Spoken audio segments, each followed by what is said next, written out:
सावरकर और अंबेडकर की दोष ये थी, वो नेहरू से ज्यादा पढ़े लिखे थे।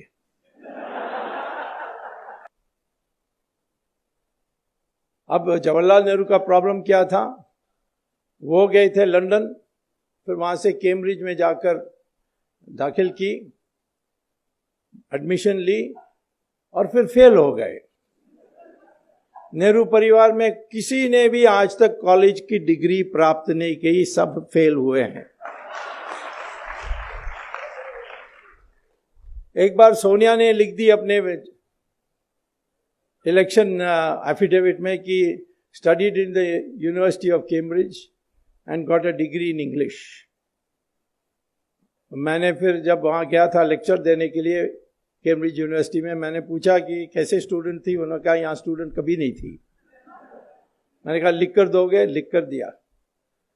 उस समय मनोहर जोशी स्पीकर थे, तो मैंने उनको दिया कि देखिए इन्होंने ऐसा किया, तुम्हारे लोकसभा हुज हू में भी यही बात लिखी है, तो उनको पूछो।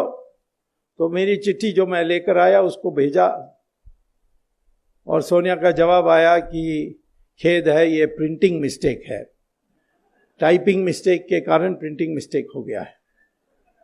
तो साहब मनोहर जोशी ने पूछा अब क्या करें, मैंने कहा इसको Guinness book of world record को भेज दो, longest typing mistake in history.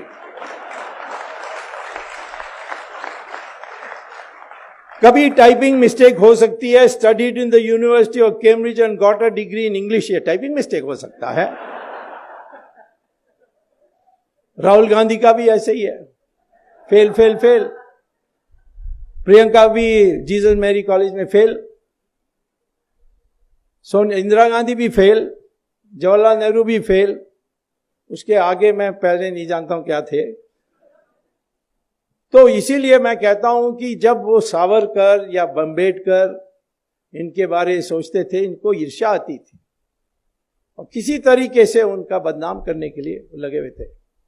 जैसे अंग्रेज भी सोचते थे ये विचारक है, दिमाग फिरा देगा।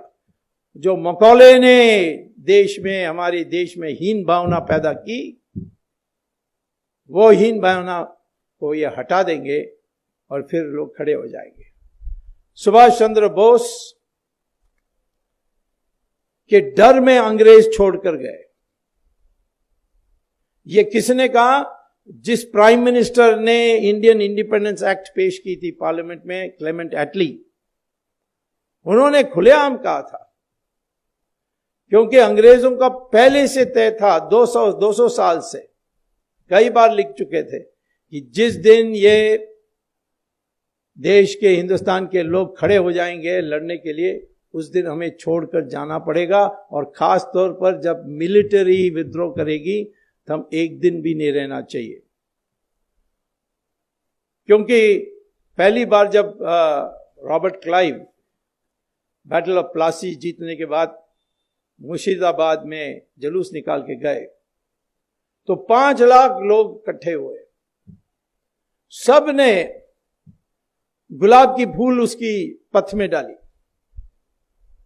तो जो अंग्रेज का कमेंटेटर है जॉन कूपर, उन्होंने पुस्तक में लिखा कि मैं देख के ये हैरान हो गया कि ये हारे हुए लोग, जिसने उनको हराया, उनको उनके पथ में गुलाब के फूल डाल रहे हैं।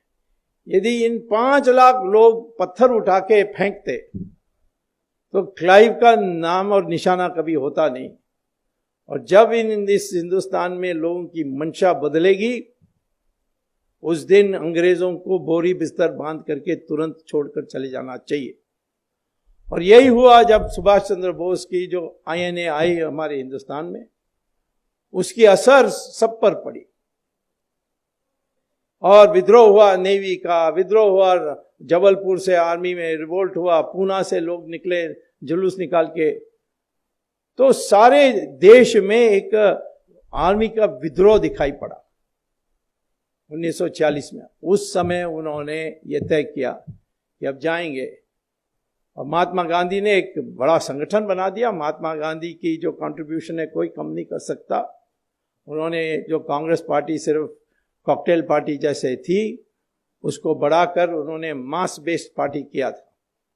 कुछ भी सिद्धांत हो, कितने भी गलत हो, परंतु उन्होंने एक मास बेस्ड ऑर्गेनाइजेशन तैयार किया और अंग्रेजों को विश्वास था कि ये हमारी पीछा ना करेंगे और इसीलिए पावर इनको देकर चले जाएं।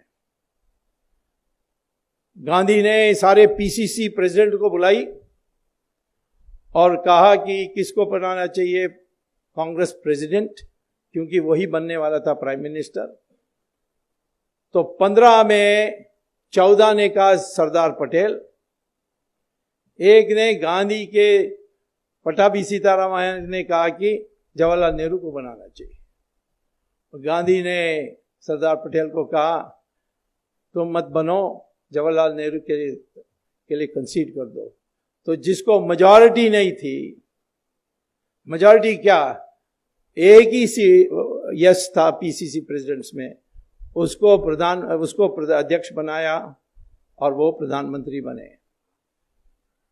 अन्याय हुआ सरदार पटेल के साथ। बाद में गांधी ने मोरारजी देसाई को बताया, मोरारजी देसाई ने मुझे बताया कि गांधी ने कहा कि यदि मैं जवाहरलाल को नहीं बनाता तो ये विद्रोह करते हैं और अंग्रेज उसी बहाना में छोड़कर नहीं जाते। मेरा इरादा था कि जैसे बन जाएं और अंग्रेज चले जाएं, फिर मैं दूसरा कदम उठाऊंगा जिससे सरदार पटेल के लिए मौका मिलेगी। और वो उनकी जो प्राइवेट सेक्रेटरी हैं गांधी जी की, उन्होंने पुस्तक लिखा है last will and testament of Gandhi, Mahatma Gandhi. उसमें वो कहते हैं कि गांधी ने आखिर वक्त वो मरने के पहले जो बिरला हाउस छोड़कर जाने वाले थे, तब सरदार पटेल मिले कि मैं अब बर्दाश्त नहीं कर सकता हूँ, मैं छोड़ के जा रहा हूँ वापस गुजरात। तब उन्होंने कहा नहीं, तुम रुक जाओ, मैं कांग्रेस का 2 टुकड़ा करूँगा और एक टुकड़ा आपके पास और दूसरा टुकड़ा जवाहरलाल नेहरू के पास। आपको पता है कि 90% तो सरदार पटेल के साथ ही जाती, और इसीलिए रुक जाओ। और वो गए और उनकी हत्या हुई और फिर ये इतिहास में सारा चीज बदल गई। और उसमें जवाहरलाल नेहरू ने एक तो अफवाहें उड़ाई कि सरदार पटेल ने लापरवाही दिखाई होम मिनिस्टर होने के बावजूद, और उन पर संदेह, आरएसएस पर बैन।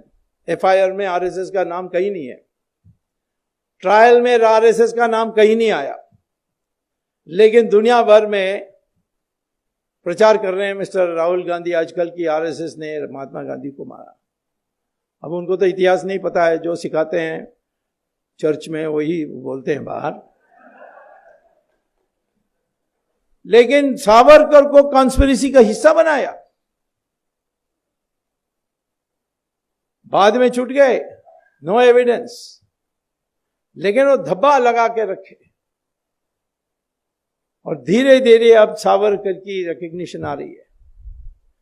सावरकर की Indian independence, first war of Indian independence 1857, और बाद में उन्होंने हिंदुत्व पर जो पुस्तक लिखी, उससे हमारी लोगों की मंशा बदलने लगी।